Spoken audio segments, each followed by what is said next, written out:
দেখো আজকে বিকেলবেলা কি তৈরি হচ্ছে। তোমরা সবজি দেখে বুঝতে পেরেছো মোমো তৈরি হচ্ছে।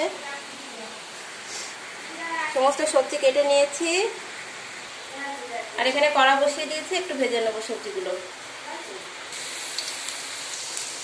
প্রথমে দিয়ে দিয়েছিলাম রসুন কুচি, আদা কুচি, লঙ্কা কুচি, এবার দিয়েছি পেঁয়াজ। এবার কড়াতে একে একে সবজিগুলো দিয়ে দেবো, খুব বেশি কিন্তু ভাজবো না। গাজর কুচি, বিনস, বাঁধাকপি, তারপরে দিয়েছিলাম ক্যাপসিকাম, তারপরে একটু নুন, তারপরে শেষের দিকে দিয়েছি গোলমরিচ গুঁড়ো, সয়া সস আর সামান্য একটু ভিনেগার। ব্যাস, তাহলে কমপ্লিট হয়ে গেল আমাদের মোমো স্যুপ। এটা হচ্ছে স্যুপ, ভেজিটেবল স্যুপ, তার মধ্যে ডিম আছে।